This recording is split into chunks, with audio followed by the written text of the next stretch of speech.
যতই তপস্যা করো, যতই সাধনা করো, যত কিছুই করো না কেন, যদি সেই সাধনার মধ্যে, যদি সেই জ্ঞানের মধ্যে ভক্তি না থাকে, ভগবানকে পাওয়া যাবে না। ভক্তি যার কৃষ্ণ তার, সর্বশাস্ত্রী কয়, ভক্তি না থাকিলে কৃষ্ণ দেখিলেও কি কিছু হয়? এই জন্য বাবা, উঁচু নিচু ভেদ জ্ঞান ত্যাগ করতে হবে। এই জায়গায় সবাই আমরা সমান না মা? এই জায়গায় সবাই সমান না? আমরা এখানে অনেক বড় কোটি টাকার মালিকও এখানে আছে, দীন দরিদ্র কাঙ্গালও আছে। কোটি টাকার মালিককে দীন দরিদ্র কাঙ্গাল আলিঙ্গন করে। ভেদাভেদ আছে কি? একটা সময় ছিল ভেদাভেদ, কিন্তু মহাপ্রভু যখন আসলেন, ব্রাহ্মণ চন্ডাল করে কুলাকুলি। কবে বা ছিল এসব রঙ্গ? আগে ছিল না গো। এখন দেখবেন ব্রাহ্মণ চন্ডালের সঙ্গে কোলাকুলি করে, চন্ডাল ব্রাহ্মণের সঙ্গে কোলাকুলি করে। উঁচু নিচু কোনো ভেদ নাই, উঁচু নিচু কোনো ভেদ নাই। সবার ভিতরে ঈশ্বর সর্বভূতানাম হৃদ্দেশে অর্জুন তৃষ্ঠতি ব্রাহ্ময়ান সর্বভূতানি যন্তরুরানি মায়া। আমি আছি সবার ভিতরে। সমহং সর্বভূতেষু ন মে দেশহস্তু ন প্রিয় যে ভজন্তি তুমাং ভক্তা মই তে দেশ চাপ্যহম। আমি আছি সকলের ভিতরে সমানভাবে। কেউ আমার প্রিয় নয়, কেউ আমার অপ্রিয় নয়, কিন্তু যেজন ভক্তিপূর্বক আমার নাম করে, আমি হলাম তার, সে হলো আমার। তাহলে ভগবানকে যদি পেতে চাও, উঁচু নিচু ভেদ ত্যাগ করতে হবে। সবাই হলাম আমরা সমান। শ্মশানে দেখবেন, মন্দির শুনের কথাগুলো, শ্মশানে দেখবেন ভেদাভেদ নাই। কোটি টাকার মালিক, তাকেও শ্মশানে নিয়ে যাওয়া হয়। দীন দরিদ্র কাঙ্গাল গো, কিছু নাই আমার, কিছুই নাই আমার, আমাকেও না ওই শ্মশানে নিয়ে যাওয়া হবে। ওই শ্মশানে নিয়ে যাওয়ার পরে 2-3 ঘন্টার আগুনে পুড়ে একদম আমাকে ছাই করে দিবে। কোনো বন্ধু নাই।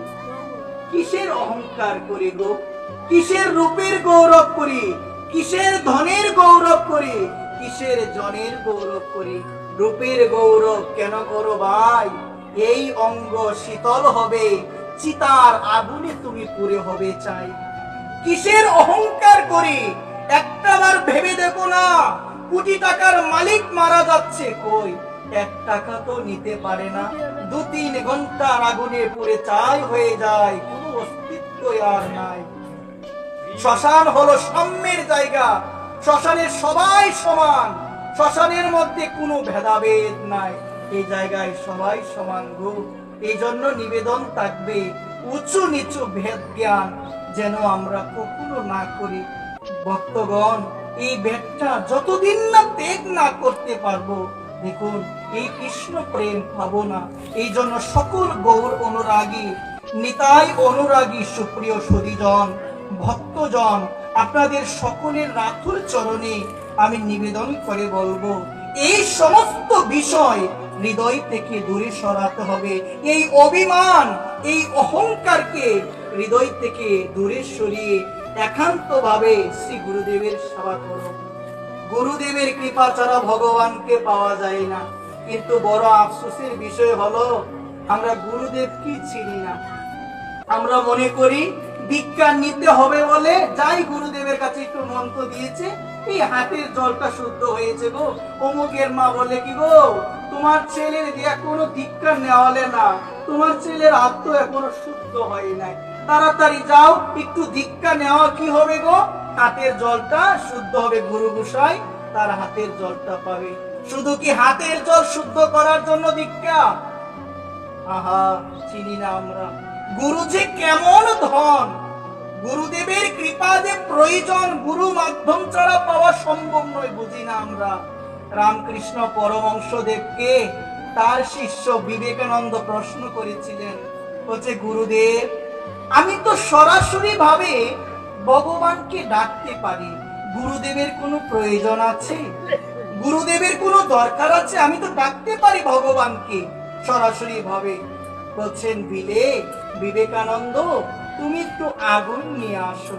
যখন বিবেকানন্দকে বললেন আগুন নিয়ে আসো, বিবেকানন্দ কি করলো জানেন? একটা কাষ্ঠ মানে কাঠের মধ্যে আগুন প্রজ্বলিত করে আগুন ধরিয়ে গুরুদেবের কাছে নিয়ে আসলো। গুরুদেব বললেন, রামকৃষ্ণ পরমহংসদেব তখন বললেন, বিবেকানন্দ, আমি না তোমাকে বলেছি আগুন আনার জন্য? আমি তো তোমাকে বলি নাই কাঠের মধ্যে আগুন আনার জন্য ধরিয়ে, আমি তো বলি নাই।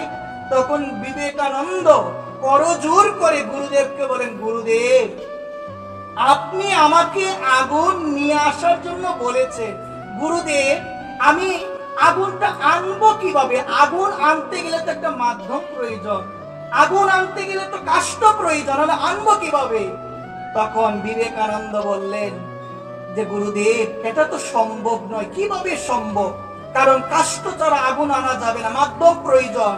তখন স্বামী রামকৃষ্ণ পরমহংসদেব বললেন, বিবেকানন্দ, এত সহজ বিষয়টা বুঝতে পারলে সামান্য আগুন যদি মাধ্যম ছাড়া না আনা যায়, তাহলে একবার ভাবো তো, ওই মাধ্যম ছাড়া, গুরুরূপী মাধ্যম ছাড়া কখনো কি ওই পরম পুরুষোত্তম ভগবানকে পাওয়া যাবে?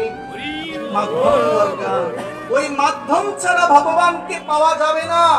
ওই মাধ্যমটাই হলো শ্রী গুরুদেব। শ্রী গুরুদেব হলো কান্ডারি। দেখুন, গুরুদেব ছাড়া শেষের দিনে আমাদের আর কোনো গতি নাই গো।